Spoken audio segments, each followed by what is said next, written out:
Ok. Papelzinho, vamos escrever. 13 de maio. Hoje amanheceu chovendo. É um dia simpático para mim. Se vocês puderem fechar o microfone, meninas, eu acho que está dando uma pequena interferência. Mas está muito alto, essa não fala. Vera, vamos ver. Eu quero. Peraí. Isso. 13 de maio. Hoje amanheceu chovendo. É um dia simpático para mim. É o dia da abolição. Dia que comemoramos a libertação dos escravos. Nas prisões, os negros eram os bodes expiatórios, mas os brancos agora são mais cultos e não nos tratam com desprezo. Que Deus ilumine os brancos para que os pretos sejam felizes. Continua chovendo e eu tenho só feijão e sal. A chuva está forte. Mesmo assim, mandei os meninos para a escola. Estou escrevendo até passar a chuva para eu ir lá no Sr. Manuel vender os ferros. Com o dinheiro dos ferros, vou comprar arroz e linguiça. A chuva passou um pouco, vou sair. Eu tenho tanto dó dos meus filhos. Quando eles veem as coisas de comer, eles bradam: "Viva mamãe!" A manifestação agrada-me, mas eu já perdi o hábito de sorrir. 10 minutos depois, eles querem mais comida. Eu mandei o João pedir um pouquinho de gordura à dona Ida. Ela não tinha. Mandei-lhe um bilhete assim: "Dona Ida, peço se pode me arranjar um pouco de gordura para eu fazer uma sopa para os meninos. Hoje choveu e eu não pude catar papel. Agradeço, Carolina." Choveu, esfriou. É o inverno que chega. E no inverno a gente come mais. A Vera começou a pedir comida. Eu não tinha. Era a reprise do espetáculo. Eu estava com 2 cruzeiros. Pretendia comprar um pouco de farinha para fazer um virado. Fui pedir um pouco de banha à dona Alice. Ela deu-me a banha e arroz. Eram 9h da noite quando comemos. E assim, no dia 13 de maio de 1958, eu lutava contra a escravatura atual, a fome. Há 60 anos, o Brasil se depara com uma obra literária feita por uma catadora de lixo descoberta pelo jornalista Audálio Dantas. O Brasil se depara com o marco da literatura periférica e o primeiro best-seller de uma escritora negra da altura da grande Carolina Maria de Jesus. 60 anos depois, o Brasil escancara na pandemia sua pobreza, porque o Covid mata mais os pobres. O Brasil da Carolina não tinha SUS nem Bolsa Família, mas ainda tem metade dos brasileiros sem esgoto e 1/6 dos brasileiros não tem água, dados do Trata Brasil. É por isso tudo que Carolina insistiu tanto na sua missão de vida, contar o que se passa na favela, como uma radiografia desse país que não quer se enxergar e ainda acredita nas promessas de seus políticos.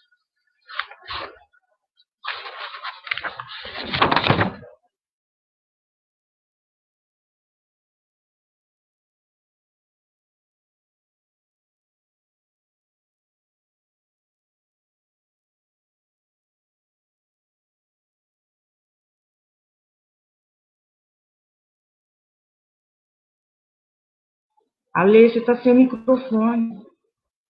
Volta à leitura. Desculpa. Carolina Maria de Jesus é uma escritora mineira que nasceu na cidade de Sacramento.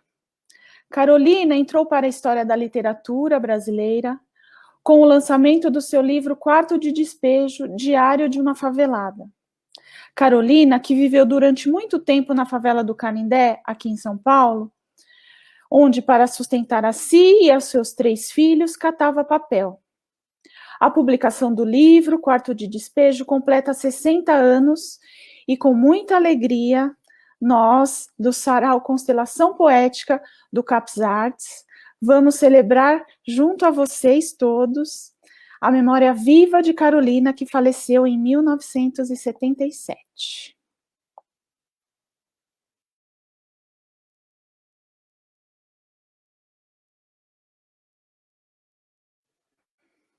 Mayra?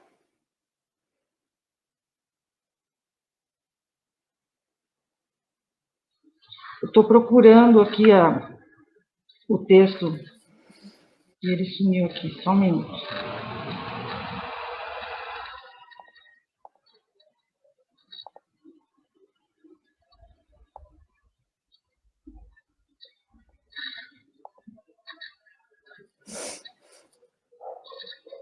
Eu estou tentando achar a bio da Veronice, não estou achando. Peraí que eu tô com ela fácil aqui.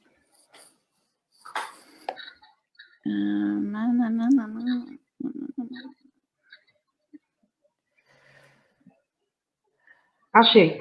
Achou? Tá. Achei. Vera Eunice de Jesus Lima, 67 anos, paulistana, professora da disciplina de língua portuguesa e a filha caçula da escritora Carolina Maria de Jesus. Além da Vera Eunice, a escritora teve 2 filhos, João José de Jesus, José Carlos de Jesus. Em quarto de despejo, diário de uma favelada, a presença dos seus filhos nos escritos é constante e dialoga muitas vezes com as denúncias sociais. É uma obra atemporal, assim como todos os outros seus escritos. Em entrevista à Ponte, a professora Vera Eunice de Jesus Lima, 66 anos, filha de Carolina Maria de Jesus, conta que a mãe não queria ser lembrada apenas pelos seus diários e que até hoje ainda está descobrindo quem foi de fato sua mãe. Eu vivi com a minha mãe por 22 anos e parece que eu não a conheci. Sempre me pergunto quem era essa mulher. Meu Deus do céu, brinca a filha. Ela tinha uma inteligência única. Como Audálio Dantas dizia, nunca mais haverá uma Carolina Maria de Jesus. Vera Eunice, além da licenciatura, vem em busca da montagem do acervo da Carolina Maria de Jesus para que essa memória nacional não esteja fadada a uma gaveta. Desculpa, viu, gente?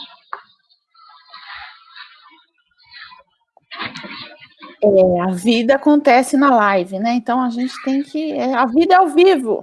E a vida é assim. A nossa próxima convidada, queridíssima Maria Villani, é cearense, chegou em São Paulo na década de 70, é filósofa, professora, poeta, fundadora e curadora do Centro de Arte e Promoção Social, CAPES Artes, que fez 30 anos essa semana, né, gente? Que alegria. Villani tem 6 livros publicados, e na publicação mais recente, o seu livro Abscesso, ela fez a dedicatória para Paulo Freire e Carolina Maria de Jesus. Bem-vinda, querida Maria Villani, querida Vera, muito bom estar aqui com vocês. Obrigada, muito bom estar com vocês. Agora eu vou apresentar para vocês a Alê. A Alê, inclusive, fez essa capa linda aí que vocês acabaram de ver. Alessandra Silveira é paulistana, artista gráfica, instrutora de yoga, ativista no CAPES Artes e também uma das coordenadoras do selo Capsianos, o selo editorial do CAPES Artes.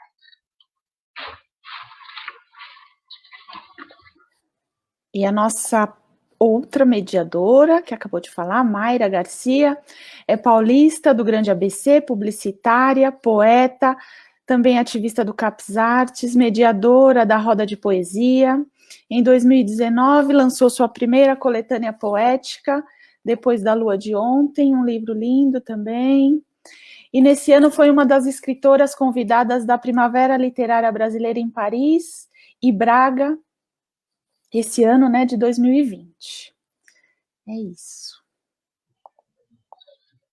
Vera, no livro Quarto de Despejo, mostrava como se dava a rotina da escrita no cotidiano de sua mãe, inclusive a preferência pelo silêncio nessa atividade, muito relatada na rotina dos escritores. Quando você se deu conta que sua mãe era especial nessa rotina, antes ou depois do lançamento do livro?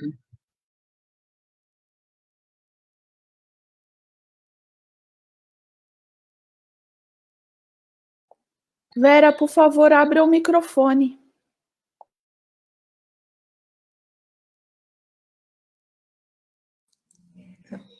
Tá agora? Tá, né? Boa tarde para todos, né? Um prazer estar aqui com vocês. a minha vida, eu já fui criada com a minha mãe escrevendo, né? Porque a minha mãe já escrevia bem antes de eu nascer. Em 1940, ela já estava andando pelas redações, já para publicar os poemas dela. Ela era uma pessoa muito politizada, vivia nos palácios, e ela já fazia poemas para Getúlio Vargas, que ela adorava, né? Então, eu fui criada, assim, sempre no meio de livros e no meio dela escrevendo. Ela escrevia bastante à noite, né? À noite. Por quê? Porque durante o dia ela trabalhava. Então, ela saía para catar papel. Sempre me levou com ela. Sempre fui com ela catar papel no colo. E quando ela estava catando papel, ela falava que ela tinha mão na cabeça, ela, nossa, precisa escrever. São ideias que vêm. Então, ela sempre tinha um lápis no bolso. Ela sempre gostou de roupas com bolso. Então, ela tinha esse lápis no bolso. Então, ela pegava o primeiro papel que estivesse perto dela. E ali ela escrevia. Então, ela sentava em qualquer lugar para escrever. E eu dormi com a minha mãe a vida inteira. Ela era espírita, né? E ela falava que, olha, o morto aí veio se despedir de mim, eu não via ninguém. Então, eu era uma minha medrosa. Então, eu dormi com ela a vida inteira. Então, ela escrevia a noite inteira. E ela falava, olha, você não se mexa, porque lá em Parelheiros não tinha luz. Então, ela punha a lamparina ou a vela em cima de mim e falava, não se mexa. Então, era a noite inteira aquele barulhinho da caneta tinteiro no papel, e eu tenho até um arrepio até hoje disso. Então, a vida dela foi escrever. Então, lá em Parelheiros, né, tem as árvores que ela plantou, que estão lá ainda, as árvores dela. Ela sempre deitava embaixo das árvores, isso quando ela tinha a paz interior. Ela falava, quando os filhos tinham comida, aí ela tinha uma paz interior. Aí ela escrevia de tudo. Então, eu via minha mãe, quando a menina falou aí, a Mayra falou, olha, que eu não... Que mulher surpreendente, né? Então, eu conheço bem a Carolina como mãe. Como mãe, eu te falo bem quem é mãe. Agora, essa mulher que escrevia, essa mulher que escrevia de tudo, essa mulher, assim, inteligentíssima, eu pergunto, de onde veio essa mulher? Porque agora, nos inéditos dela, que vão sair agora pela Companhia das Letras, são 27 obras, né? E essas obras, elas foram assim, ia ficar só para uma pessoa, mas são tantas obras que ficaram 6 pessoas. Ontem contrataram umas 4 pessoas. É muita coisa que ela escrevia. Então para transcrever, então, muito trabalho. Então, eu estou assim, muito contente que saiam essas obras, por quê? Porque os críticos falam que minha mãe era uma escritora de uma obra só. Ela só sabia escrever diário. E, na realidade, não é isso. Ela teve os seus problemas com o Audálio Dantas, por quê? Porque o Audálio falou isso para mim antes de falecer. Ele disse que ela era uma mulher muito vaidosa. Ela gostava de pintura, ela gostava de brincos, ela gostava de enfeitar o cabelo dela, ela gostava dessas coisas. E ele não queria que ela andasse assim. Ele falou para mim. Ele queria que ela andasse sempre com aquela roupa de diário, de favela. Isso foi um dos grandes problemas deles, né? Então, ela falava assim, você não é o meu feitor. Ele falava e ria. Então, ela queria publicar os diários, os romances, ele não deixou. Ela queria publicar os poemas, ele não deixou. Ele queria só os diários. Por isso ela foi se desgostando. E aí, agora tem vários diários, tem uns 5 diários maravilhosos. Agora, os romances, tem vários romances, vários. É complicado eu falar por ser filha, né? Mas os romances são maravilhosos. Os poemas dela são maravilhosos também, tudo. Provérbio, peças teatrais, contos, letras musicais, né? Ela escrevia... Vera, eu acho que, na verdade, o Brasil não conhece, então, né? Nem nada de Carolina. Tá tudo por vir ainda, então. Então, vem agora aí com a Companhia das Letras, né? E esse conselho que foi montado ficou assim: uma ia ficar com os romances, outras iam ficar com os diários, outras iam ficar com os poemas, ficou bem dividido. Só que quando elas leram o diário, todas queriam o diário. Aí, então você vai para o poema. Não, todas queriam o poema, todas queriam os romances. Então ficou, não se acertou, então ficou assim: vão todas para o diário, vão todas para o romance, né? E a gente tem a Conceição Evaristo junto, né? Coisa linda. E a Conceição Evaristo, assim, está dando uma força muito grande para a gente, né? Coisa linda. Legal. Ô, Vilane, e você? Qual foi o seu primeiro contato com a obra de Carolina? E o que mais chamou a atenção no livro Quartos de Despejo? Olha, eu não conhecia nada de Carolina Maria de Jesus, até que em 2014 eu fui convidada para participar de uma mesa na Balada Literária, lá na Vila, na Livraria da Vila, isso.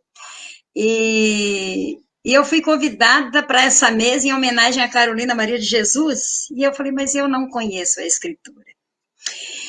E o Adenildo Lima, um grande poeta, na época a gente tinha uma convivência muito próxima, e ele me ajudou nas pesquisas. Eu conheci Carolina Maria de Jesus assim, por necessidade. Eu ia participar de uma mesa em homenagem a um escritor e não conhecia a escritora. Aí, a partir daí, me afeiçoei a Carolina de uma forma.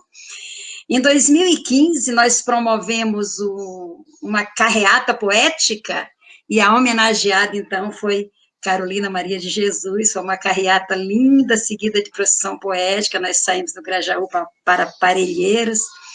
Lá no céu de Parelheiros tem uma biblioteca, se chama Carolina Maria de Jesus, que tem o Espaço Bitita, e daí para cá as coisas foram se desenrolando de uma forma e eu não mais desgrudei de Carolina Maria de Jesus. E o que mais me chama a atenção na obra é a sequência de tudo igual, todos os dias, todo dia levanta, vai buscar água, faz o café, sai para catar papel, para conseguir vender, para alimentar os filhos. Essa coisa de todos os dias, que é todos os dias do pobre, que mora na periferia, que mora na favela, que mora nas ocupações, essa luta pela sobrevivência, ela se dá dessa forma.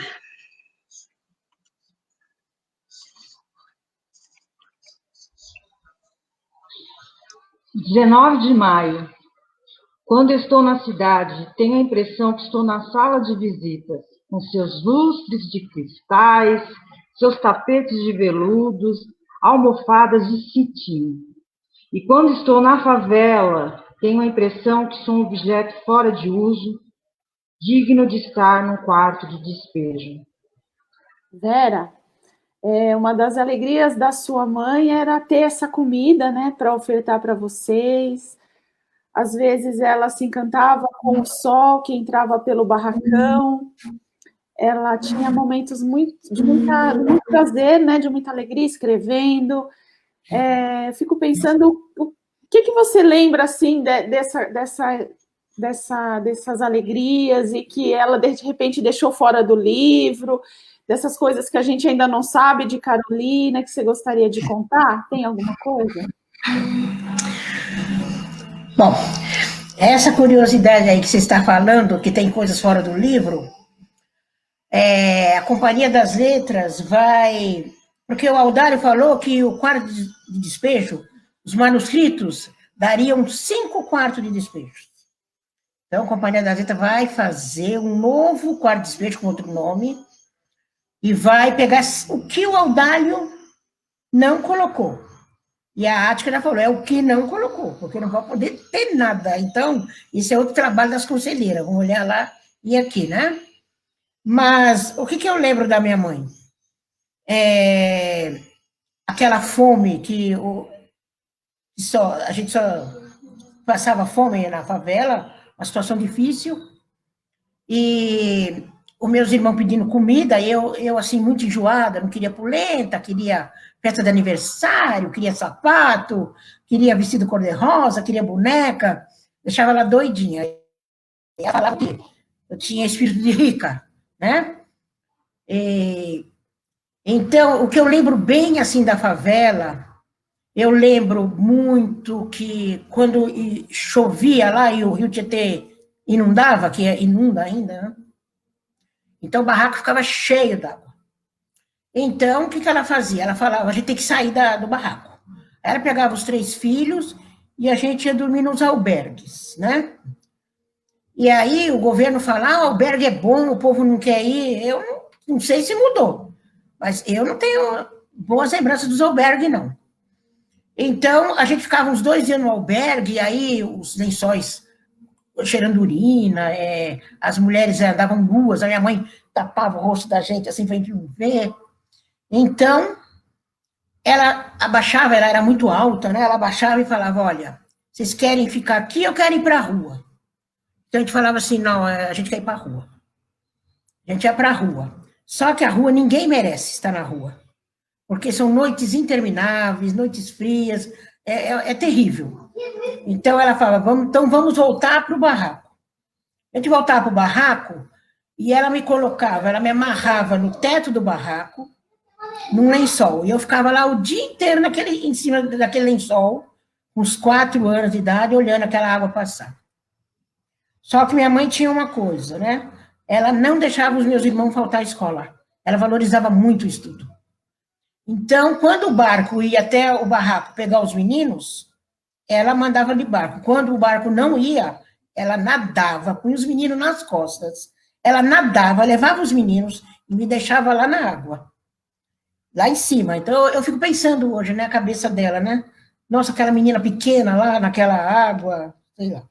Bom, e eu lembro bem que o meu irmão mais velho, como ela falava, né? Ela falava muito bem.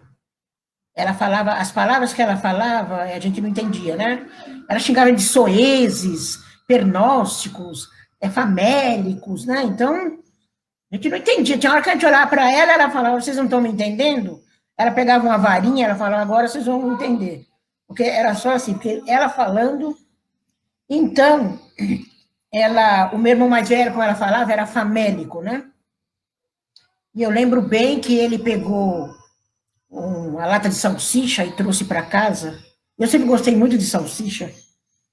Então, quando ele abriu aquela lata, aquilo explodiu, né? Ele tá podre, explodiu, e ele comeu aquilo com aquele olho brilhando, né? Então, essas coisas eu lembro bem.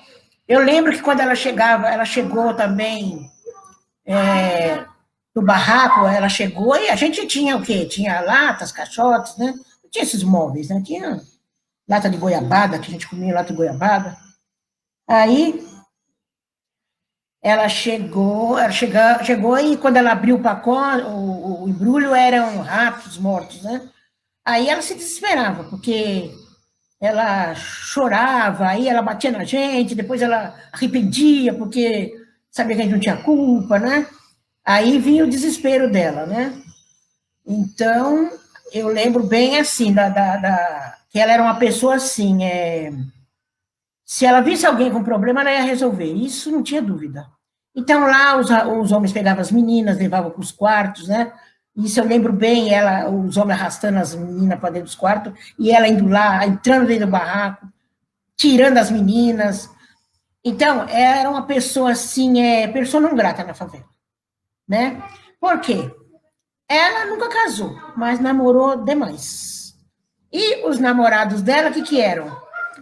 Minha mãe, não lembro da minha mãe ter namorado um homem qualquer. Eram tudo pessoas cultas, nível alto. Meu pai mesmo era empresário, tinha uma firma, né? Então, e brancos, né? Esse é o problema, brancos, que o pessoal me questiona, sua mãe namorava brancos, né? Mas a minha mãe veio de pós-escravatura. Os negros não estavam ainda à altura dela de cabeça, não, porque minha mãe tinha uma cabeça, minha mãe era inteligentíssima. Então, Então, essa foi uma das coisas que a gente comentou, né, Mayra? Que a visão que ela tinha, ela era uma pessoa que estava dentro da favela, mas ela tinha uma visão que ela tinha totalmente fora dali. Ela tinha uma cabeça assim muito. Estava além, né? A Mayra explicou muito bem. Mayra, fala aí. Ela conseguia enxergar a pobreza estando fora da pobreza. Então, ela tinha um olhar de distanciamento, um olhar muito sábio daquilo que ela estava vivendo. Então, ela conseguia falar como se ela não fosse da favela. Isso era uma coisa muito interessante na obra, né? E ela ouvia valsas vienenses.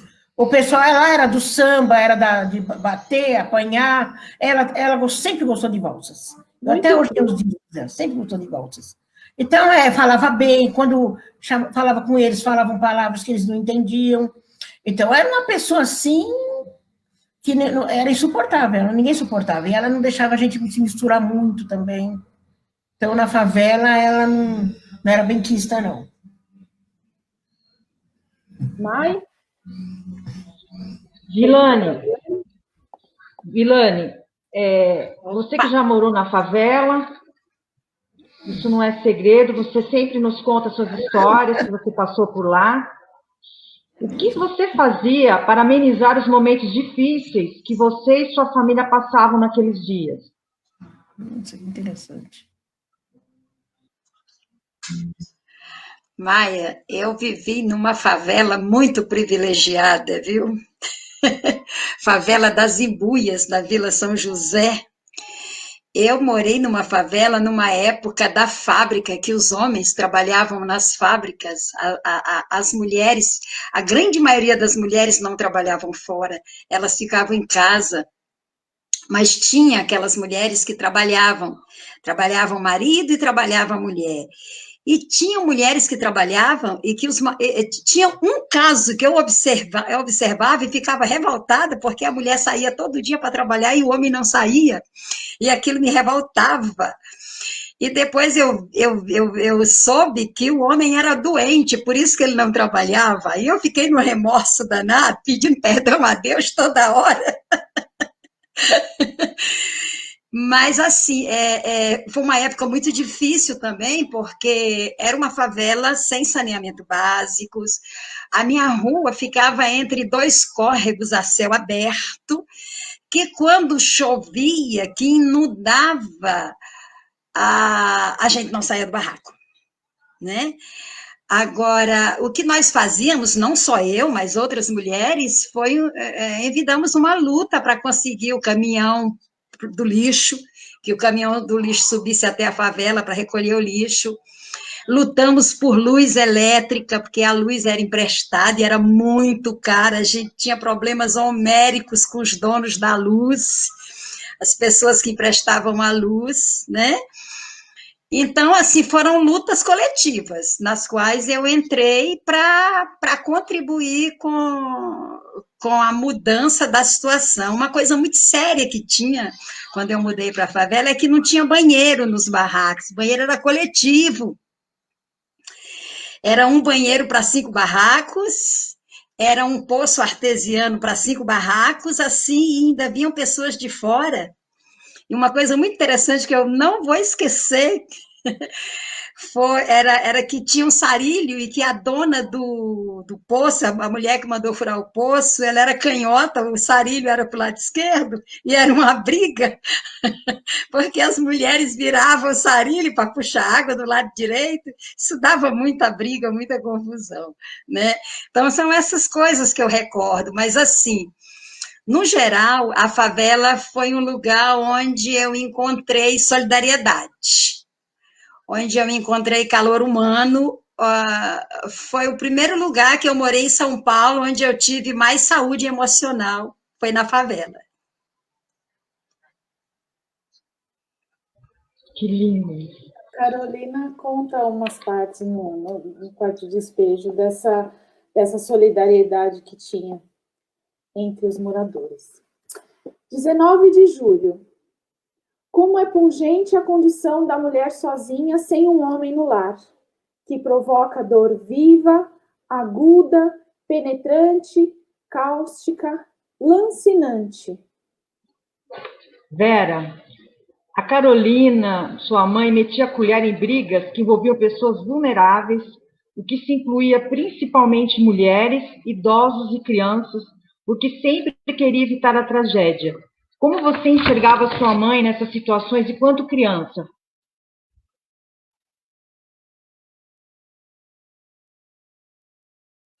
Você está sem microfone, Vera. Como diz a Vilane, né? Tem aquela solidariedade, né? Então, ela... inclusive, tem uma passagem bem desse fato, porque quando eu nasci, a minha mãe... Eu nasci no barraco, né? Então, ela falava, você é favelada. Ela falava, você nasceu dentro do barraco, né? E ela ficou 22 dias na cama. Ela não tinha forças para nascer. Então, os meninos pegaram um caldeirãozinho e foram de barraco em barraco pedir comida. Então, cada favelado colocou uma colher de comida. Então, nesses tempos, só que ela fala, né, banho eles não tomaram, ficaram 22 dias sem tomar banho, né? E depois que eu nasci, ela disse que ela não tinha leite, né? Não tinha leite. E aí ela disse que tinha um óleo enferrujado e um pouco de fubá. Aí ela fez esse óleo enferrujado, fez com óleo o fubá, e deu para mim e falou assim, bom, que se morrer, morreu, né? Ela falou, a situação dela era péssima. E aí ela falou, e aí estou aqui, né, para não morrer. Mas ela era assim mesmo, a polícia ia direto buscá-la. Por quê? Porque ela se metia muito em encrenca. Exatamente por isso. Por causa desses problemas dela ir brigar pelas pessoas, né? Tanto é que crianças que fugiam de juizado de menores, ela punha dentro de casa. E isso ela levou com ela.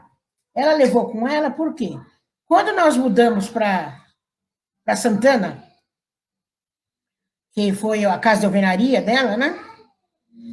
Que eu questionei muito o Audálio Dantas, porque se você é uma escritora que está saindo em todos os jornais, se você está falando todos os dias, vou colocar você no meu livro, e todos os dias sai nos jornais que o livro dela está para sair. Os favelados pegaram muita raiva dela, muito mais. E aí, nós saímos dali, da favela, abaixo de pedradas. E quem tirou a gente não foi o Audálio Dantas, foi o dono do Açúcar União, um dos donos, né? E o Audálio Dantas falou para mim, né, antes de falecer, você fala como se você fosse morar no paraíso, se for morar no porão da casa dele. Exatamente, no porão da casa dele. Só que ali a gente não queria móveis, não queria TV, não queria nada. Nós queríamos o quê? Comida. Então, o porão, ele mandava comida, até hoje eu lembro da lagosta que vinha, tudo aquelas comidas maravilhosas. Então, eu falei, por que você não tirou minha mãe da favela antes de publicar o livro? Aí ele disse que as pessoas queriam se aparecer e tiraram antes dele. Não, eu falei para ele, nem que você tirasse uma semana antes. Olha, ele editou o livro e nós continuamos na favela. Acho que os favelados iam ter raiva, qualquer pessoa. Vai, tá falando de mim, tá no livro, eu vou ter raiva da pessoa, né? Então, eu questionei muito ele isso, né? E aí, nós fomos depois morar em Santana. Quando nós chegamos em Santana, foi um caos. Por quê? Classe média alta, aquela época era alta, hoje é média, né? Mas ela era alta lá. Então, uma rua maravilhosa, uma rua residencial. Chega lá, uma negra, ex-favelado, favelada, semi-analfabeta, pouco estudo, escritora, mãe solteira, que gostava dessas músicas altas que ela punha assim. Aí ela comprou uma vitrola, aí ela pôs as valsas vienenses dela numa altura terrível lá, ela escutava. E muita gente, muito jornalista, as pessoas iam toda hora entrevistá-la, e não era uma entrevista assim simples, como uma live hoje. Punha um ônibus, aqueles ônibus nas ruas, com aquele barulho de motor, aqueles fios andando a rua inteira. Acabou o sossego deles, né? E então, além do que ela, porque ajudava muitas pessoas, a gente amanhecia o dia, era um sobrado, uma fila de gente pedindo as coisas. Ela ficava ali, eu quero um caminhão, eu quero trazer minha família, eu quero um enxoval para casar. Ela ia tentando. E para terminar o assunto, todos os mendigos que ela achava na rua, ela punha dentro de casa. Então tinha mendigo na sala, no sofá, na cozinha, na cama. Aquilo virou uma coisa. Tinha dó. Tinha dó. Uns agradeciam, outros roubavam. Então, é essa Carolina, ela ajudava muitas pessoas. E eu lembro, como se fosse hoje, a gente vinha vindo, me parece que de Recife, devia vir embora. E a gente já estava subindo no avião, tinha aquela escada e estava lá no alto já. Aí veio uma mulher correndo no aeroporto, ela passou pelo segurança e veio correndo na pista do avião. E ela falando, Carolina, Carolina, por favor, eu preciso ir para São Paulo, minha família está me esperando e eu preciso, eu não tenho como ir. Ela desceu do avião, lá, comprou a passagem, trouxe a mulher, pegamos outro voo. Então, ela tinha esse lado, né? Além dela ser muito brava, ela era muito brava, mas ela tinha esse lado de ajudar as pessoas. Isso aí que você está perguntando. Obrigada. Jane, a gente sabe que, assim como Carolina, você também sempre se preocupou muito com a formação cultural de todos os seus filhos, né? E eu queria saber, nesse período da favela, como que você fazia, como que você promovia, né, esse alimento cultural para os seus filhos. Esse alimento cultural, ele sempre fez muita falta, né? Sempre fez muita falta. Eu sempre providenciei que meus filhos tivessem acesso à poesia, à música. Eu também tinha uma vitrola, viu, Vera? Lá na favela eu já tinha essa vitrola, era uma vitrola portátil de tampa vermelha e era muito alta a música, viu? Muito alta a música que eu gostava, porque eu era incomodada com a música dos outros barracos, então eu também me sentia no direito de incomodar, era chumbo trocado, né? E eu sempre cuidei para que meus filhos tivessem acesso à música, à poesia. Agora, nós éramos muito só, principalmente eu e os mais velhos, que eu fiquei 7 anos para ter a minha filha, né? Então, a gente fazia muito juntos, a gente estudava junto, a gente brincava junto, a gente dormia junto, a gente fazia tudo junto, saíamos juntos. O meu sonho era que meus filhos se tornassem músicos. E eu lembro que eu comprei um violão em suaves prestações e arranjei um professor para dar aula de violão para eles. E os dois canhotos, eu não tive problemas. Só que depois nós mudamos da favela, perdemos o contato com o professor e foi embora o sonho da música, né? Mas eu sempre fiz assim, eu sempre li muito para meus filhos.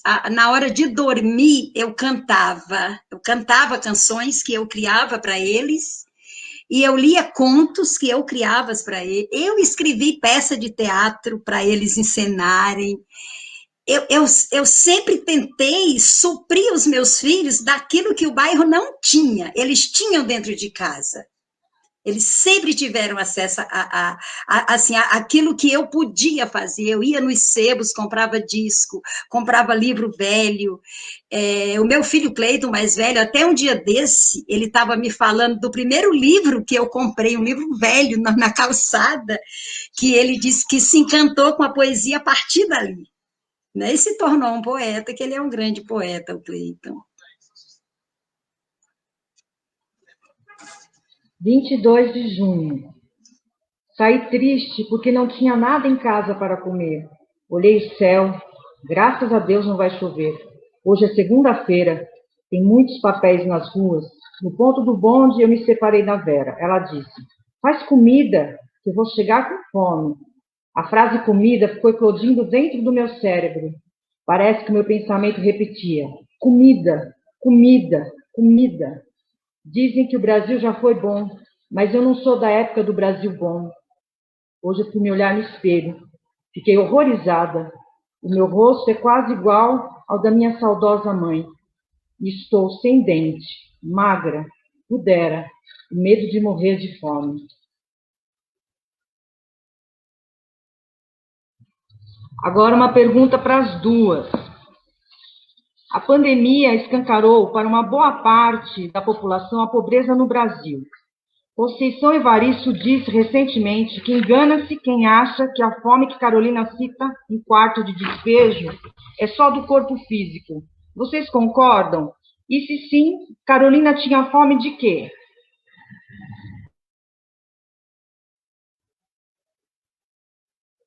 Quem quer começar? Vera quer começar? Eu aguardo, eu espero a Vera. Vou falar.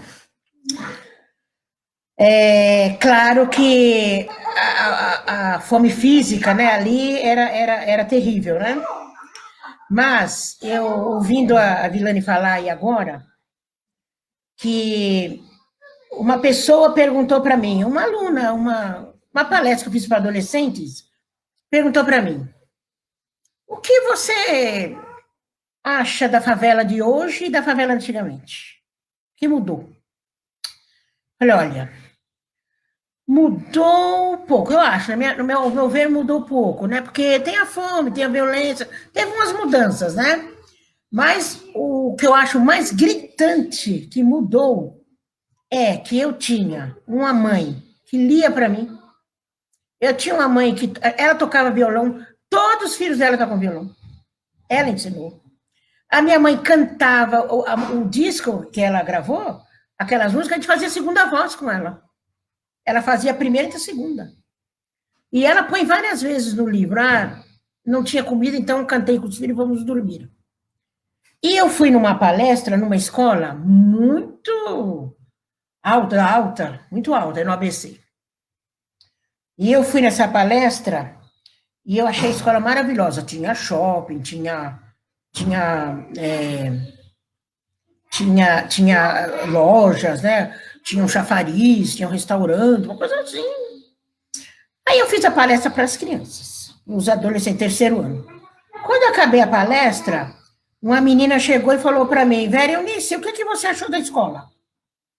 Eu falei: eu achei a escola maravilhosa. Ela falou: você achou a cara da riqueza? Ela fez assim: você achou a cara da riqueza, né? Falei: sim, achei uma maravilha. Ela falou: então, você sabe quanto tempo minha mãe não me vê? Tem um mês que minha mãe não me vê. Eu almoço aqui, levo comida para jantar, e eu não vejo a minha mãe. Sabe, aquilo chocou todo mundo ali. Agora você, velho, você tinha tua mãe, você não tinha comida, você tinha uma mãe que cantava, uma mãe que contava histórias, igual a Milane falou, os filhos dela, juntos. Então, isso eu acho que está faltando hoje, esse negócio de família, entendeu? Então, eu fui também na FLUP, o ano passado, e fomos eu e a Conceição Evaristo. Então, depois que eu fiz a minha palestra, a Conceição Evaristo também fez a dela, nos colocaram para fazer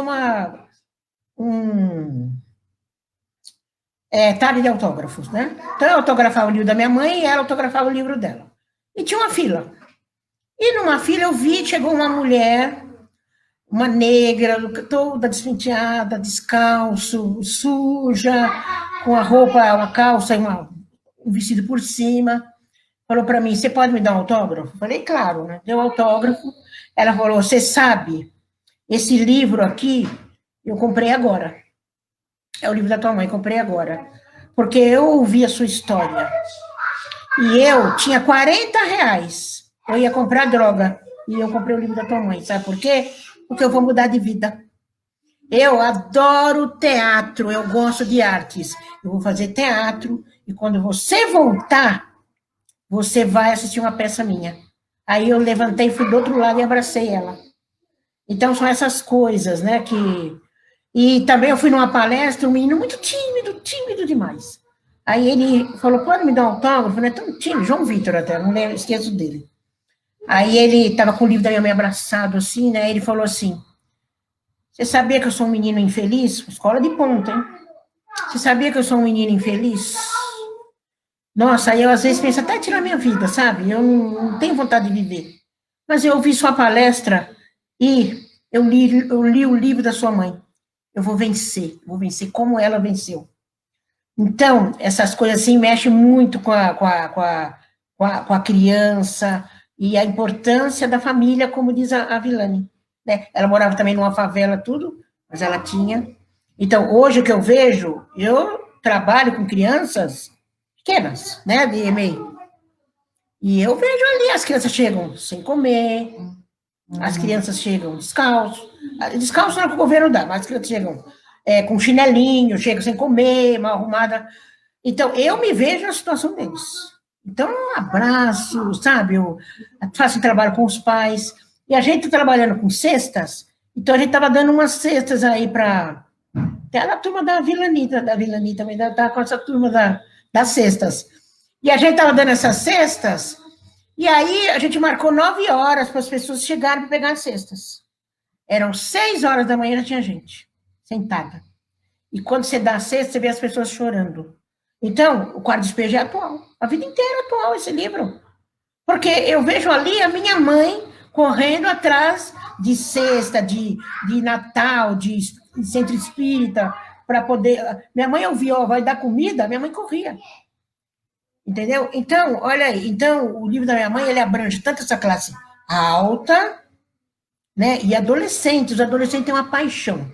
Você vê assim nos olhos dele a paixão que eles têm pela Carolina.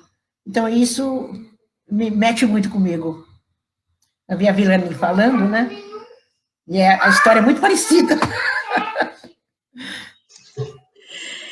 É interessante, Vera, que eu sempre tive muita fome de arte, de cultura, né? E a mim tudo foi negado. Eu não entendo como é que eu fui criada num lar que formou pessoas, né? Desse lar de onde eu fiquei depois que meu pai faleceu, saíram médicos, advogados, enfermeiros, e eu não consegui sair nada, né? Dizer, há uma seleção para quem a gente vai contribuir para se estruturar na vida e para ser o quê, né? A mim foi negada a escola, até porque, interessante que é o meu irmãozinho, que ficou na mesma situação de orfandade, a ele não foi negada a escola porque ele era menino. Eu, menina, tinha que me preparar para servir ao esposo, então está tudo certo. E eu cresci com essa fome de conhecimento, de cultura, e eu não queria de maneira nenhuma que meus filhos passassem essa fome. Então, eu tratei de suprir. É tanto que meu mais velho, ele fala, mãe, sabe por que a gente ficou bom de interpretação? Porque a senhora lia para a gente e mandava a gente dizer o que a senhora tinha lido. Ah, isso mesmo. Fazia muito, fazia aquela, eram 5 filhos, fazia aquela roda, sentava, lia um texto, lia um conto, e agora vocês, cada um vai dizer o que entendeu. E eles ficaram espertos. E aquela coisa da música, da poesia, meu filho com 14 anos começou a escrever poesia, o outro com 11 começou a compor, né? Agora, a pergunta sobre a pandemia, né? Sobre esse escancarar, na realidade, isso sempre houve. A gente está no olho do furacão, não consegue ver, porque assim o sistema ele engole a gente, cria determinadas necessidades que a gente fica correndo atrás e a gente não vê a realidade, aquilo que está acontecendo, né? Então a pandemia veio mostrar para nós, né? Porque lá fora o povo não quer ver. O povo não quer ver, o povo quer criar uma barreira para não ver, para não ver. Agora, criou para nós que estamos aqui, do lado de cá da ponte, para a gente ver o quanto nós ainda temos que nos comprometer. Porque eu, na pandemia, eu fiz 70 anos, E assim, meus planos eram, vou parar com isso, parar com aquilo outro, porque os filhos falam, mãe, puxa o freio de mão, mãe, puxa o freio de mão. E eu vou puxar, vou obedecer meus filhos, chegou a hora de obedecer. A pandemia mexeu com meus miolos, fez um rebuliço, eu não vou parar, eu vou aumentar a minha vontade de participar se tornou maior ainda, né? Eu não quero parar, eu quero que Deus me dê lucidez para que eu continue trabalhando. E fizeram uma entrevista comigo, perguntaram o que eu ia fazer depois da pandemia, eu falei, eu vou me unir aos coletivos que estejam lutando a favor da igualdade. É com eles que eu vou. Dá até para fazer um samba, Vera.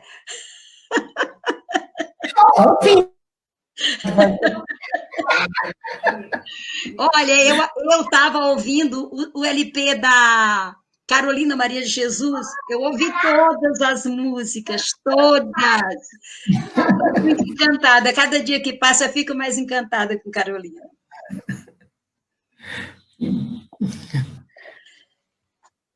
Mai, no nosso roteirinho aqui, elas já responderam essa pergunta aqui, né, do retorno das escolas, né, de como que é essa...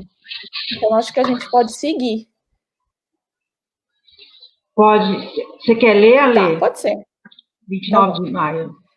10 de maio. O Brasil precisa ser dirigido por uma pessoa que já passou fome. A fome também é professora. Quem passa fome aprende a pensar nos próximos e na criança. Vilane, Carolina reforçava o perigo do assistencialismo político na pobreza. Estamos vendo isso se repetir agora, mediante o desespero da população na pandemia, com a chegada de novos auxílios e mais pessoas sendo atingidas pela pobreza. O amplo acesso à educação passa pela erradicação da pobreza, sem a qual não se mantém uma criança e um jovem na escola. Como educadora e ativista, você acha que comida e educação é o básico para garantir a cidadania e o espírito crítico para melhorar nossas escolhas políticas? A gente precisa de educação, a gente precisa de afeto, a gente precisa de dignidade, a gente precisa de todas as necessidades básicas que assessoram o ser humano, né? Eu acredito que essa onda de assistencialismo, no momento, ela é necessária. Ela é extremamente necessária, porque a fome assola a nossa humanidade, né? E a fome está nas ocupações, nas favelas, nas ruas, é na nossa quebrada. Então, nós devemos... uma coisa que eu nunca imaginei fazer foi me ver ligando para a pessoa e dando um número para as pessoas fazerem um depósito, que é a campanha que a Vera acabou de citar aí, da arrecadação de cestas básicas. Porque eu sempre fui muito contra essa coisa de dar esmola, porque a esmola degrada, ela humilha, né? Mas existem momentos na vida que nós temos que ser maleáveis nesse sentido. Nesse momento, ela é necessária, mas nós não podemos ver como a palavra caridade. Alguém está fazendo caridade a alguém. Eu abomino essa palavra. Eu acredito que existe uma coisa chamada responsabilidade social. Aquele que está doando em prol das pessoas que estão em situação de vulnerabilidade, ela está cumprindo o seu dever de responsabilidade com o outro. Nós somos responsáveis uns pelos outros. Devemos encarar assim, porque todos nesse momento somos carentes, todos. Tanto quem está do lado de cá, da ponte, como quem está do lado de lá também é carente. É uma situação onde todos fomos afetados, né? Lógico que uns têm mais condições de sair de uma situação difícil do que outros, né? Mas eu acredito que nós devemos aceitar ajuda, buscar ajuda, mas deixando claro para as pessoas que as pessoas que estão sendo ajudadas e as pessoas que estão ajudando, umas estão dando oportunidades às outras, né? Quem está doando está tendo a oportunidade de cumprir com o seu dever. Quem está recebendo está dando a oportunidade do outro que está doando cumprir o seu dever, porque nós somos responsáveis uns pelos outros. Se um se der mal, o mundo está capenga. Todo mundo vai se dar mal. Como tá, né? Infelizmente. Vera, a sua mãe valorizava muito os professores, né? E eu queria saber como que o magistério entrou na sua vida e o que mais encantaria a sua mãe hoje ao te ver atuando dentro da sala de aula.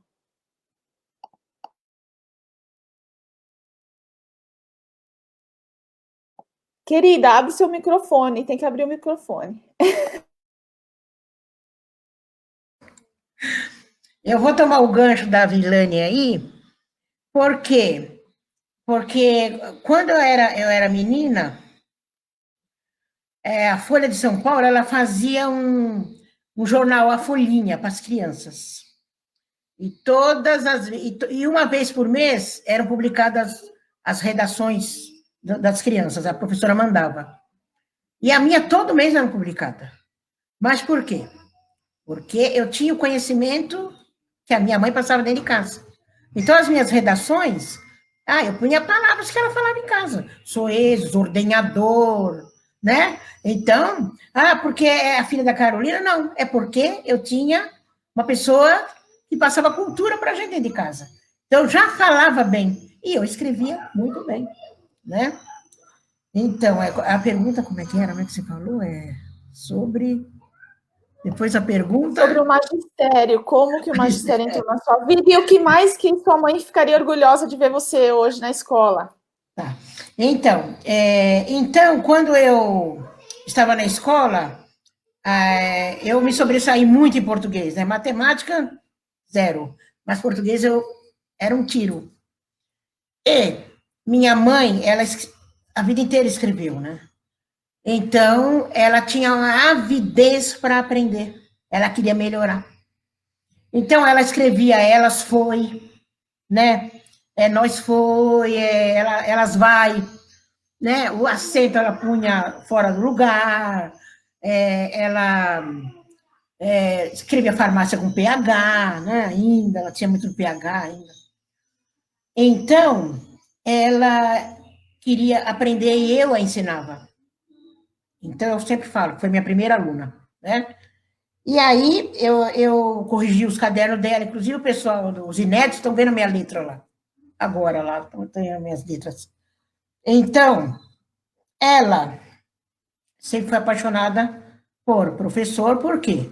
Porque ela tinha ciência de que ela estudou só 1 ano e meio na escola, ela não chegou no 2º ano, ela não chegou no 3º, né? E ela sabia que, por causa daquele 1 ano e meio de estudo, foi onde ela chegou. Então, ela tinha paixão por professores. E quando ela morreu, um dia após ela falecer, me entregaram uma carta, um dia após o enterro. E isso ela pedia para eu tomar conta do meu irmão mais velho, né, que ele já estava muito doente, tanto que ele faleceu logo depois dela, 5 meses depois. Pediu para eu tomar conta do sítio, nunca vendeu o sítio, e cuidar do sítio. Pediu para eu preservar a memória dela, para colocar a memória dela no alto, para não deixar a memória dela morrer. Pediu para eu ser professora, que ela queria ter uma filha professora, né? Então, ela fez uma série de pedidos. Ela pediu também para o túmulo dela ter livros, ela queria livros no túmulo dela. Uma série de coisas ela foi pedindo, né? Então, eu acho que hoje ser professora, né? Se ela pudesse estar aí para ver uma filha dela professora, com certeza, é o orgulho dela, né? Mas aí eu procurei, né? E a valorização que ela tinha pelo professor, ela, nossa, tinha uma paixão, loucura, professores. 16 de junho. O José Carlos está melhor. Dei-lhe uma lavagem de alho e um chá de hortelã. Eu zombei do remédio da mulher, mas fui obrigada a dar-lhe, porque atualmente a gente se arranja como pode. Devido ao custo de vida, temos que voltar ao primitivismo, lavar nas tinas, cozinhar com lenha. Eu escrevia peças e apresentava aos diretores de circos. Eles respondiam-me: é pena você ser preta. Esquecendo eles que eu adoro a minha pele negra e meu cabelo rústico. Eu até acho o cabelo de negro mais educado do que o cabelo de branco, porque o cabelo de preto, onde põe, fica, é obediente, e o cabelo de branco é só dar um movimento na cabeça, ele já sai do lugar, é indisciplinado. Se é que existe reencarnações, eu quero voltar sempre preta. A pergunta que eu faço para vocês, duas. Carolina já dava pistas sobre o antirracismo quando no livro lembrava que a mudança precisava partir do branco. Também tinha uma noção muito grande de empoderamento e autoestima do povo negro quando dizia o quanto amava seu cabelo e sua pele e que se nascesse novamente voltaria como negra. Carolina sofreu também porque era uma mulher muito à frente do seu tempo? Quem quer começar? Vamos deixar a Vera, que é a filha dela, né? Depois eu falo. Eita, Maris, e aí, o que aconteceu aqui? Mas você desligou? Eu? Não.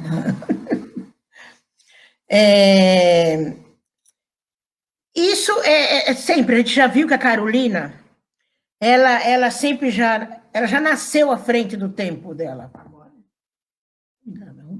Ela já nasceu à frente do tempo dela, porque quando ela nasceu lá em Sacramento é uma cidade assim do interior de Minas, né? Uma cidade pequena. E a mãe dela ia muito nas praças, a mãe dela ia na praça, e lá tinha um negro que fazia repentes. E quando a mãe se interessou por esse negro, a mãe era casada, tiveram um caso lá, e nasceu a Carolina. O marido dela foi embora, a minha mãe ficou... Deixa aqui para mim, os botões. Os feijões.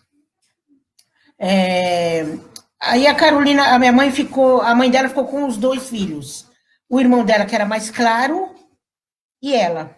Só que ela, desde pequena, ela era curiosa, ela era muito esperta, ela já estava à frente das outras crianças. Então, ela já nasceu à frente de outras pessoas. E aí, ela... Toda vez que a mãe saía com ela, o pessoal falava, essa negrinha é muito chata, ela falava, né? Ela que contando, né? Negrinha chata, negrinha feia, né? Bate nessa negrinha, tudo ela queria escutar, queria saber, fazer perguntas. Então, ela começou com umas dores de cabeça.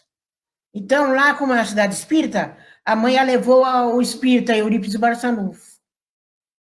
Aí ele examinou e falou, olha, a sua filha não é chata, a sua filha não é antipática, a sua filha é uma poetisa.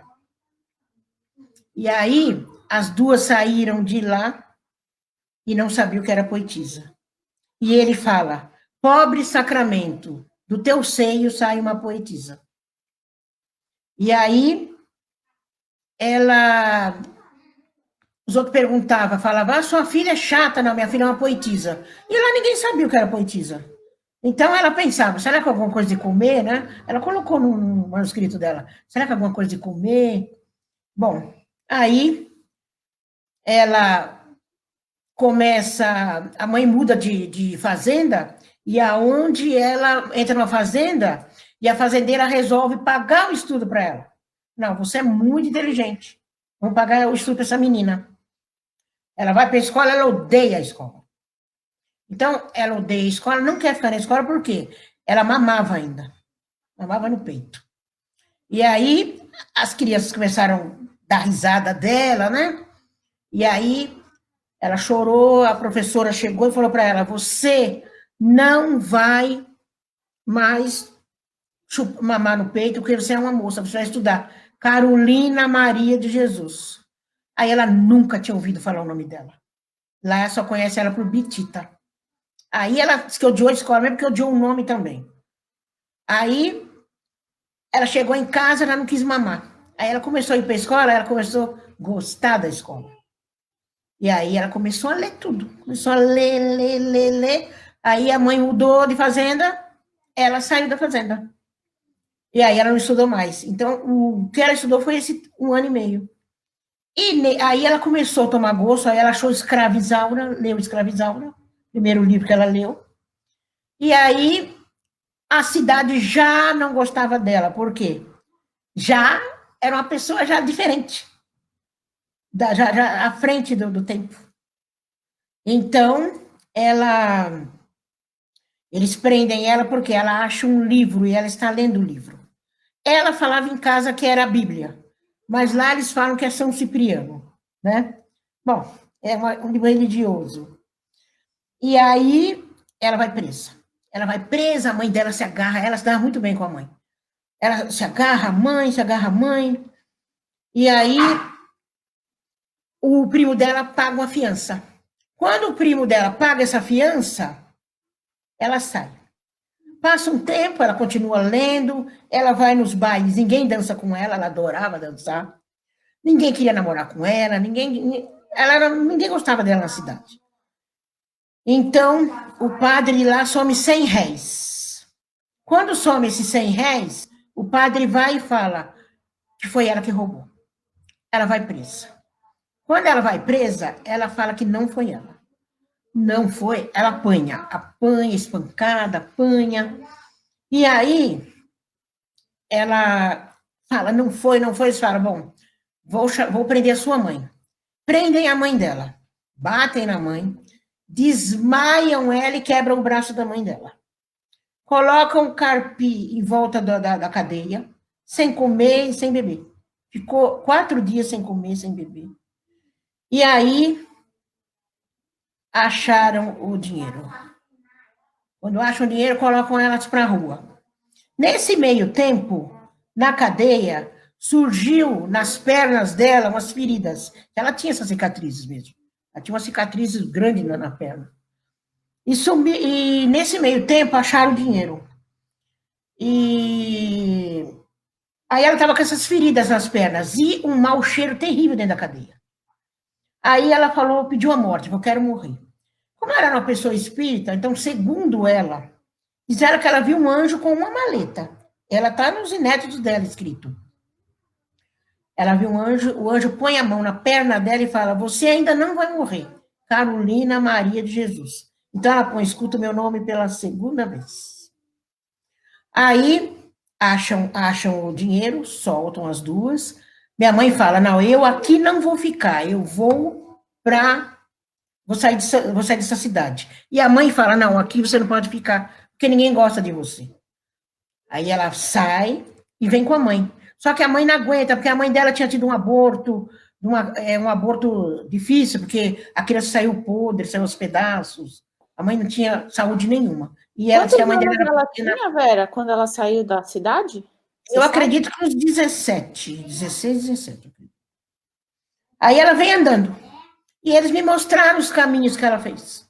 Ó, sua mãe passou por aqui. Ela veio andando de Minas Gerais até São Paulo. Veio andando, veio passando pelas cidades, né? Aí paravam na cidade, aí trabalhavam, iam embora. Mas eles mostraram os caminhos. Eles marcaram os caminhos lá. E aí a mãe dela, no meio do caminho, volta. Ela não aguenta, a mãe dela não aguenta. Mas a mãe dela fala, vai embora. Você vai. Aí ela vai embora. Então, hoje, nas cidades, essas ruas que ela passou, ó, Ribeirão Preto tem o nome da rua, fizeram o nome das ruas, a rua que ela passou. Aí, ela chega em São Paulo. Quando ela chega em São Paulo, como ela falou, chegou numa cidade, um sonho para ela, né? Só que ela não precisava arrumar emprego.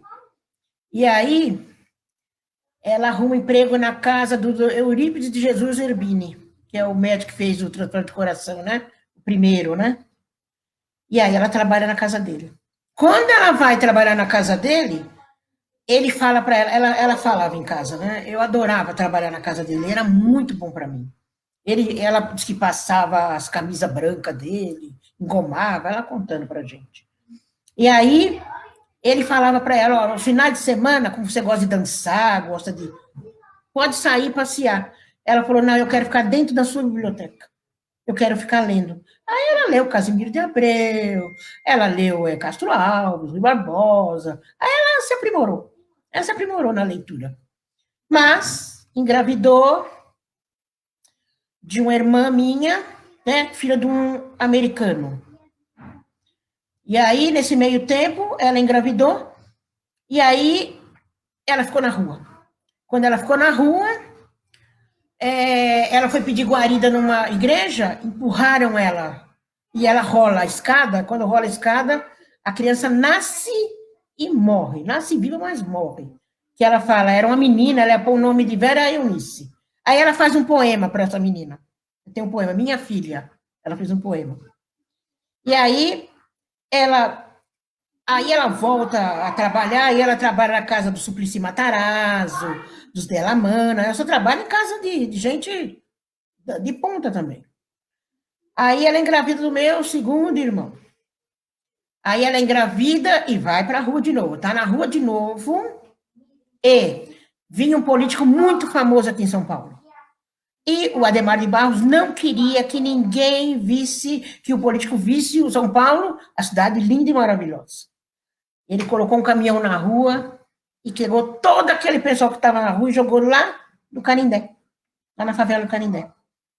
E aí, ela grávida, já para ganhar com dor, ela ganhou as madeiras aí da Nossa Senhora do Brasil, dá uns 10 quilômetros, 15, até Canindé. Ela carrega na cabeça, ela mesma faz o barraco. Ela mesma faz o barraco. É como diz minha filha, né? Como um animal para arrumar um ninho, para ter um filho. E aí ela vai, tem esse meu irmão, né? Aí engravida de novo, esse meu irmão é filho de um português, engravida de um espanhol. É isso que o pessoal fala, só que é estrangeiro, eu não posso fazer nada. Aí engravida de mim depois, também no espanhol, né? E aí ela vai escrevendo, e aí vem aquela vida da favela. Aí que o Audálio Dantas fala que ela encontrou ele. Não. E ele encontrou ela. Não. Ele foi lá, segundo as pesquisas que estão tendo agora aí. Ele foi na favela sabendo que já tinha uma escritora lá dentro. Porque ela já era escritora, ela já saía em jornais. Então, ele foi lá, ele já sabia, né? E aí foi que nós saímos da favela, que ela escreveu o livro. Mas a vida dela vem assim de... Sim, no livro mesmo ela conta, né, que ela ia nas redações dos jornais, mostrar os originais, no cortejo mesmo conta. Sim, ela correu atrás de você, Vilane. A Vilane agora pode falar. Exatamente. Agora eu vou pedir para repetir a questão, porque eu fiquei tão embevecida com a fala da Vera. Eu vou repetir. A Carolina já dava pistas sobre o antirracismo quando no livro lembrava que a mudança precisava partir do branco. Também tinha uma noção muito grande de empoderamento e autoestima do povo negro, quando dizia o quanto amava seu cabelo e sua pele e que se nascesse novamente voltaria como negra. Carolina sofreu também porque era uma mulher muito à frente do seu tempo? Eu acredito que sim. Eu lembro de um episódio que aconteceu comigo, junto a familiares, quando eu era ainda muito menina, pré-adolescente, que eu gostava de usar o plural, as palavras certas. Então, eu falei os meninos. Quando eu falei os meninos, eu levei uma bronca muito grande, que eu estava querendo ser o que eu não era, quem eu pensava que eu era, para estar falando daquele jeito. Então, assim, quando se está à frente do seu tempo, se incomoda profundamente, né? Com Carolina não foi diferente. Ela era uma mulher livre, quer dizer, com toda a pobreza, com toda a miséria, com todo o sofrimento, com todo o descaso, com todo o abandono, ela era livre, porque ela era capaz de lutar sozinha, ela tinha uma autoestima que era só dela, né? Ela acreditava nela. Então, isso causa mal-estar. entre as pessoas que não conseguem vislumbrar o que a pessoa está vislumbrando, né? Então, Carolina era uma mulher corajosa, uma mulher livre, uma mulher à frente do seu tempo. E incomodou profundamente. Talvez se ela fosse uma dona de casa simples, que aceitasse a vida como ela, como era a maioria das faveladas, ela talvez não tivesse sofrido tanto, né? Mas ela gostava de arte, gostava de beleza, gostava de cultura. Ora, se falar os meninos incomodavam, imagina ouvir valsa vienense na favela, né? Não tem. Não tem como não sofrer. Pensar diferente, agir diferente em um meio onde as pessoas ainda estão condicionadas àquela circunstância é, é, é trazer luz, iluminar as trevas. E a luz, ao invés de iluminar, ofusca e derruba. E quem está nas trevas derruba quem traz a luz. Muito bom. 4 de julho, creio que ela deu-me a carne por causa da Vera, que disse-lhe que gostaria de levar o seu berço para o mercado e morar lá, porque tem muitas coisas boas para comer, que ela gosta de carne e quer casar com açougueiro. Já percebi que minha filha é revoltada. Ela tem pavor de morar na favela. Vera, a pergunta é para você. Que, assim, você é uma das filhas mais citadas, né, no livro. E como é ser personagem de um livro que é emblemático na literatura brasileira? E como você se relaciona com essas lembranças? Fala um pouquinho disso. Você já falou bastante, mas é bom ouvir você falando sobre isso.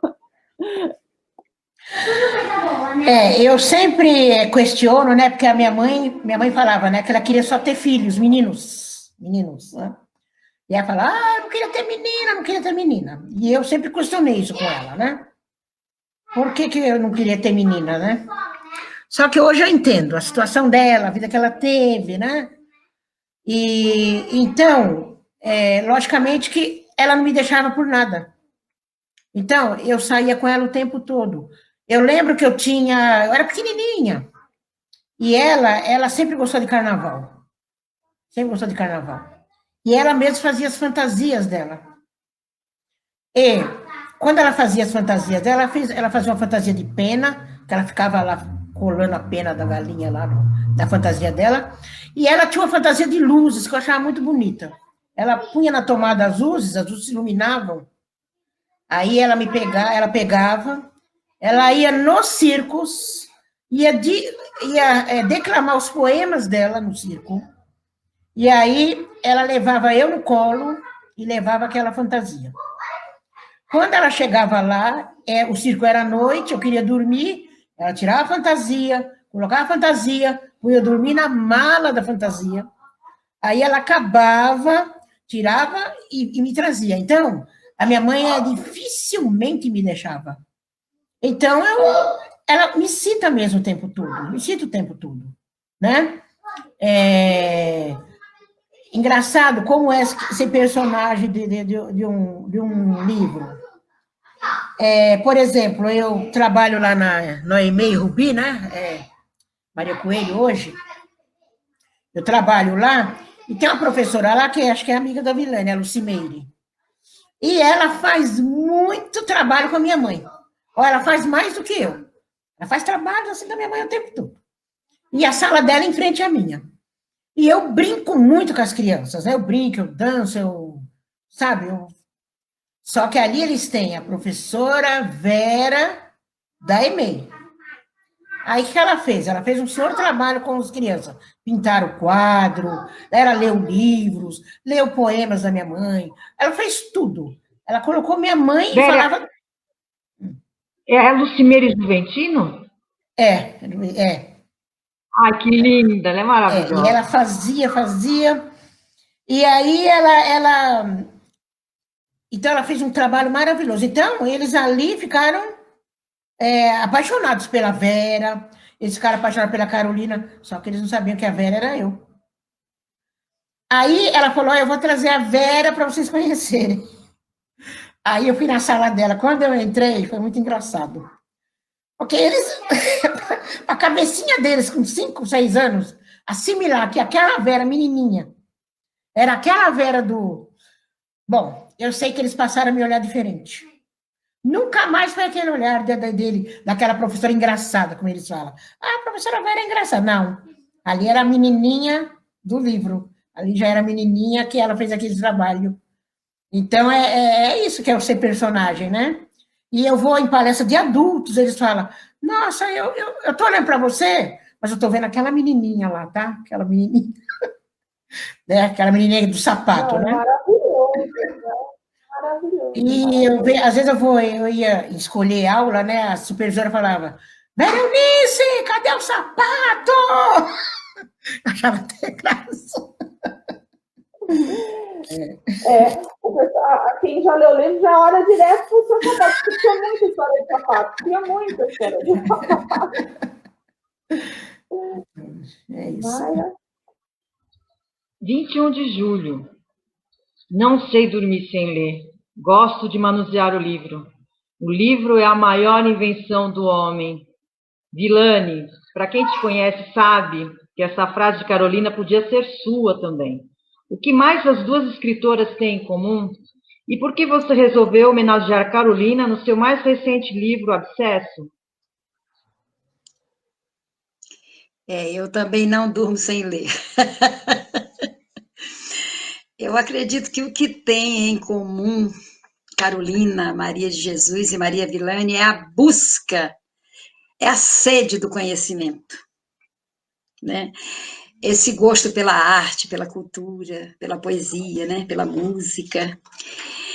O que me levou a homenagear a Carolina Maria de Jesus foi a minha paixão por ela e por me identificar com Carolina. Eu me identifico muito com Carolina e esses dias eu me peguei chorando, lendo sobre Carolina, eu chorei muito e eu falei para mim mesma.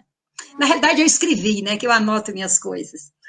Eu escrevi e eu chorei.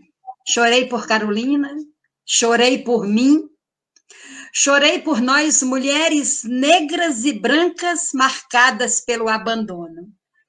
Esses escritos estão anotados, né? Eu chorei por Carolina, chorei por mim, chorei por todas as mulheres negras e brancas marcadas pelo abandono, né? Então, Carolina merece todos os livros que todas as mulheres negras e brancas publicarem. Carolina merece todas as homenagens do mundo. Tudo que a gente fizer por Carolina vai ser pouco, porque ela deixou exemplos para nós continuarmos, né? Eu escuto Carolina me dizer, olha, isso não é motivo para você parar, continue, né? Continue, você é uma privilegiada, continue. Eu sinto Carolina assim, me incentivando, né? Então, Abscesso é um livro assim que tem um teor político e eu achei que ficaria bem oferecer, homenagear a Carolina com Abscesso. Vou escrever isso. Obrigada. 18 de julho.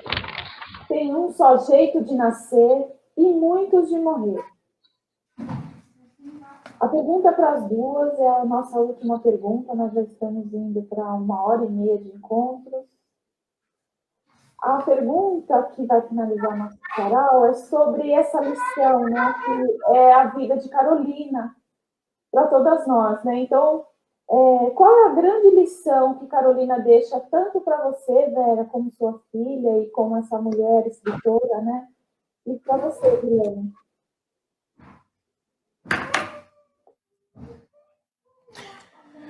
Bom, para mim como filha, né? Como mãe, foi maravilhosa. Ela não nos deixou, né? Criou do jeito dela lá, passando fome juntas, né? E como escritora, é que eu te falei, eu Eu estou assim, abismada e não sei quem foi essa mulher tão inteligente. Porque eu fui numa peça teatral que me chamaram, minha família fomos assistir essa peça teatral. Então, toda a minha família lá, bom, eu adorei a peça, todo mundo adorou, né? Quando acabou a peça, eles falaram assim, Vera Eunice, quer subir ao palco, por favor? Quando eu sei, sabe quem escreveu essa peça? Carolina Maria de Jesus. Salve ela, muito boa a peça. Então, é uma surpresa, né? E eu, para encerrar, tem um poema aqui dela, que as meninas estão muito declamando, porque é um poema segundo uma pessoa que estava à frente. Meu Deus, você vai dar esse presente para a gente? Então, eu vou declamar esse poema aqui dela, aí já se percebe como era uma mulher que estava à frente da época dela. Tá? Chama Ela leu o Novo Testamento, né, Alê? Os feijões. Será que entre os feijões existe o preconceito? Será que o feijão branco não gosta do feijão preto? Será que o feijão preto é revoltado com seu predominador? Percebe que é subjugado? O feijão branco será um ditador? Será que existem rivalidades, cada um no seu lugar? O feijão branco é da alta sociedade. Na sua casa, o feijão preto não pode entrar. Será que existem desigualdades que deixam o feijão preto lamentar? Nas grandes universidades, o feijão preto não pode ingressar? Será que existem as seleções, preto para cá e branco para lá? E nas grandes reuniões, o feijão preto é vedado entrar? Creio que no núcleo dos feijões não existem as segregações. Então, o pessoal já está falando que até as universidades ela já estava à frente, que hoje já tem as cotas, né? Então, já estava à frente do tempo dela, né? Então, é essa a minha mãe. Dona Maria? Meu Deus, que emoção! Estou toda perdida. O que eu tenho que falar aqui? A grande lição de Carolina. E aí também... Carolina em si já é uma lição. Ela é uma lição, né?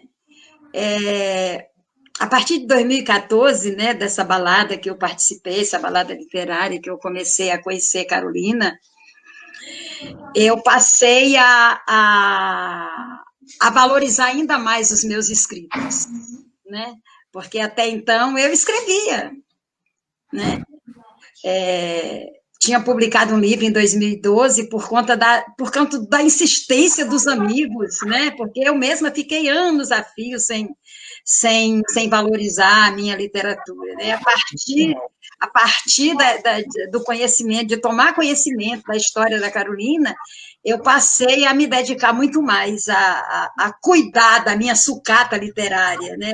Cuidar para não perder, porque cada escrito de Carolina é muito valioso. Eu falei, meu Deus, será que um dia meus escritos serão valiosos assim? Aí comecei a guardar mais, a tomar mais cuidado, a digitar os manuscritos para que eles não se percam. À medida do possível, eu estou organizando e Carolina tem sido um incentivo para mim. Maravilhoso. Eu gostaria, exemplo da Vera, que a Vera leu um poema. Vera, eu quero passar aqui para a Vera que Carolina, pelo que eu li, ela faleceu em 1977. Sim. Em agosto. Fevereiro. Fevereiro. Em agosto de 77, eu fui para a favela. E vou ver se eu consigo ler aqui para ti. Isso eu quero. E no dia 3 de junho de 1980, eu escrevi um poema que se chama Oração dos Favelados. Ai, que lindo. E detalhe é que até aí, na época, eu não tinha feito o primário, né, que eu não frequentei a escola na infância, Eu não tinha feito ginásio, eu tinha o diploma ginasial, mas era aquele feito que você vai lá e presta exame, e elimina as disciplinas. Aí eu tinha, né?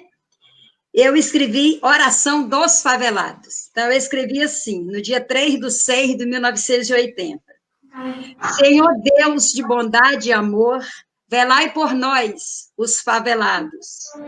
Vós que permitistes que o vosso primogênito filho viesse ao nosso planeta para nos salvar.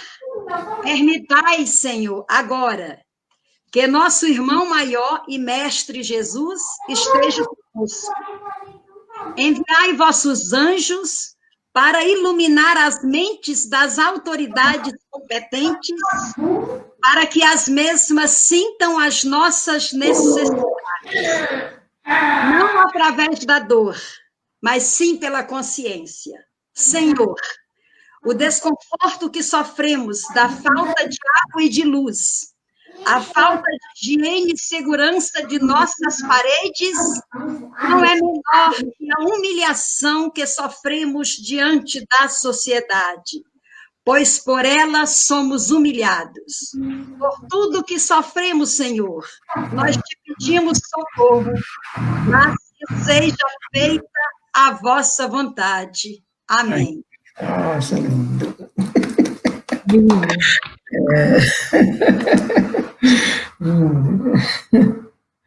Vencido. Para finalizar, eu também tinha sugerido a gente ler o Pai Nosso, que é um texto do livro Abscesso, da Vilani. Vamos ler, Gui? Vamos ler? Eu leio metade, você lê metade, para a gente finalizar em grande estilo. Então, eu vou começar, tá bom? E aí, ó, eu vou ler até um pedaço da metade, pode ser? Vamos combinar assim? Eu leio até metade do poema e você lê o final, pode ser? Ok. Pai Nosso. Pai nosso que estais no céu, nas ocupações, nas favelas, nas cabanas improvisadas dos mendigos e no relento que os acolhem e os expõe a todo tipo de violência. Santificado seja o vosso nome. Que, instruídos pelas vossas mãos, possam, nessa santificação, promover a paz. Venha a nós o vosso reino, e que o nosso reino não acolhe os pobres, negros, homossexuais, mulheres, mendigos, os relegados da sorte. Seja feita a vossa vontade, assim na terra como no céu. Tem que abrir o seu microfone, tá? Ô, mamãe! Olha aqui, eu não consigo colocar! Eu não consigo colocar de três! Vera, se você puder... Você parou o Pão Nosso, né? Que agora eu continuo, né?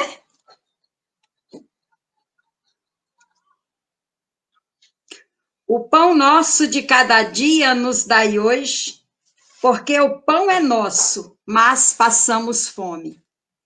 Perdoai as nossas ofensas, assim como nós perdoamos a quem nos tem ofendido. Ensinai aos homens a perdoar aos que ainda não conseguem compreender que todos, brancos, negros, indígenas, pobres, heterossexuais, homossexuais e toda a variação humana é criação divina. Não nos deixeis cair na tentação de pagar com a mesma moeda as ofensas que nos são endereçadas. Não nos deixeis replicar o ódio, a homofobia, a misoginia, o racismo e todo tipo de sentimento que podem levar a ações violentas. Livrai-nos do mal. Não permitais que a maldade do outro, nosso semelhante, sangre as nossas veias, nos becos das noites escuras ou à luz do dia. Amém? A fraternidade, ao amor e à paz. Lindo. Lindo, nossa. Muito bonito. Enfim, chegamos ao fim. Vera, Passou tão rápido. obrigada por Imagina. nosso sarau. O Sarau Constelação Poética é um projeto do CapsArts, das mulheres do CapsArts, então a gente, vez ou outra, aparece colocando lá nas alturas as artes das mulheres do sarau, né, Vilane?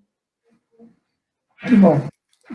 Gostei demais, muito obrigado, né? Obrigado por ter me convidado, né? E ter a oportunidade de mostrar a Carolina e perceber a semelhança que Carolina tem com a Vilane. Nossa, eu estou assim, passada. Eu falo, ela fala. Eu falo da minha mãe, ela fala. É tão parecido. Eu quero agradecer aí ao Centro Cultural, E Vera, gente, né, Ale? Centro Cultural Grajaú, né? Agradecer ao CapsArts essa oportunidade, né? Constelação Poética é um sarau para todos os públicos, mas só aborda as questões das meninas, poesia das meninas. E eu quero dizer da minha alegria, da minha felicidade de conhecer você, Vera, né? A gente é... Filha de uma pessoa que eu demorei a conhecer, né? Porque a nossa história não gosta de contar a nossa história, né? Mas foi um achado na minha vida, viu? Eu estou muito feliz de conhecer você, estou muito agradecida à Leda, agradecida à Mayra, por conduzir tão bem essa constelação poética. Obrigada, gente, obrigada a todas as pessoas que assistiram esse nosso momento. Muito obrigada. Maia, quer falar? Últimas palavras? Eu queria ler um poeminha super pequenininho que eu fiz, porque eu percebi que ao ler o Quarto Despejo, eu percebi os olhos, né? Os olhos da Carolina me acompanhando na leitura, e eu via exatamente aqueles olhos que um dia eu vi num pôster em Sacramento, porque eu conheci a terra da sua mãe, me emocionou muito. Conheci a escolinha do Barzanufo, então a senhora me falando foi me emocionando muito. Então, o poema que eu vou ler é pequeníssimo, e ele diz assim: é noite, Cida apaga a luz da sala, coloca o sofá na frente da janela e assiste a cidade, assim como fazia sua mãe. Obrigada. Lindo. Nossa, você conheceu Sacramento. Então, tá bom. Que honra ter vocês aqui juntos. Nossa, conheceu Sacramento. Agora você me emocionou. Tá bom.